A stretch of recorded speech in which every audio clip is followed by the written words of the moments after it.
പതിറ്റാണ്ടുകൾക്ക് മുൻപാണ്.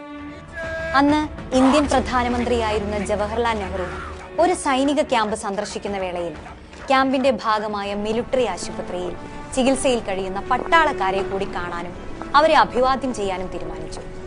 പ്രധാനമന്ത്രിയോട് ആരും സംസാരിക്കരുതെന്ന നിർദ്ദേശം സൈനികർക്കുണ്ടായിരുന്നു. ചികിത്സയിലുള്ള ഓരോ സൈനികരെയും സന്ദർശിച്ച് മുന്നോട്ടു പോയിക്കൊണ്ടിരിക്കുകയായിരുന്നു നെഹ്റു. അതിനിടയിൽ ആശുപത്രിയിലെ ഒരു കട്ടിലിൽ നിന്ന് ഒരു യുവ സൈനികൻ പതിയെ തന്റെ ശബ്ദമുയർത്തി. ബഹുമാനപ്പെട്ട പ്രധാനമന്ത്രി, എനിക്ക് അങ്ങയോട് ഒരു കാര്യം സംസാരിക്കണം. ഒപ്പം നിന്നവർ തടുക്കാൻ ശ്രമിച്ചെങ്കിലും നെഹ്റുവിന്റെ അനുമതിയോടെ ആ യുവാവ് തന്റെ വിഷമം പങ്കുവച്ചു. അസുഖബാധിതനായ എന്റെ കാലുകൾ മുറിച്ചു മാറ്റാൻ സൈനിക മേധാവികൾ ഏകപക്ഷീയമായി തീരുമാനിച്ചിരിക്കുകയാണ്. ഈ തീരുമാനത്തിന് എന്റെയോ എന്റെ കുടുംബത്തിന്റെയോ അനുമതിയില്ല. ഈ ശസ്ത്രക്രിയയിൽ നിന്ന് എന്നെ ഒഴിവാക്കി തരണം. അതുമൂലമുണ്ടാകുന്ന ഏത് അപകടത്തിനും ഞാൻ മാത്രമായിരിക്കും ഉത്തരവാദി.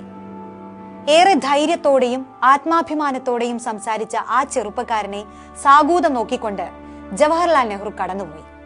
അക്കാലത്ത് സൈനികരുടെ ചികിത്സയുമായി ബന്ധപ്പെട്ട കാര്യങ്ങൾ സൈനിക മേധാവികൾ തന്നെ തീരുമാനിക്കുന്ന വ്യവസ്ഥയായിരുന്നു നിലനിന്നത്. തിരിച്ചെത്തിയ ശേഷം നെഹ്റു ഒരു ഉത്തരവ് പുറപ്പെടുവിപ്പിച്ചു. സൈന്യത്തിൽ ഇത്തരം ഒരു തീരുമാനം എടുക്കുന്നതിന് മുൻപ് ഇനി രോഗിയുടെയോ രോഗിയുടെ ബന്ധുക്കളുടെയോ അഭിപ്രായം ആരാഞ്ഞിരിക്കണം. അങ്ങനെ നെഹ്റു വഴി രക്ഷപ്പെട്ട് കിട്ടിയ കാലുകളുമായി ആ യുവാവ് സൈനിക സേവനം അവസാനിപ്പിച്ച് നാട്ടിലേക്ക് മടങ്ങി. നാട്ടിൽ ചികിത്സ തുടർന്നു. അത്ഭുതകരമെന്നോണം കാല് മുറിച്ചു മാറ്റാതെ തന്നെ പതിയെ അയാളുടെ അസുഖം ഭേദമായി. ഒരിക്കൽ മുറിച്ചു മാറ്റാൻ ആവശ്യപ്പെട്ട കാലുകളുമായി അഭൂതപൂർവമായ ചുവടുകളോടെ അയാൾ ഒരു യുഗം തന്നെ നടന്നു തീർത്തു. മലയാള നാടക സിനിമാ രംഗത്ത് ആർക്കും മായ്ക്കാനാവാത്ത കാൽപ്പാടുകളാണ് അയാൾ പിന്നീട് സമ്മാനിച്ചത്. പാലപ്പുറത്ത് വീട്ടിൽ സുരേന്ദ്രനാഥ തിലകൻ എന്ന ആ യുവാവ് പിൽക്കാലത്ത് ഇന്ത്യൻ സിനിമയിലെ തന്നെ തലയെടുപ്പുള്ള നടന്മാരിൽ ഒരാളായി മാറി.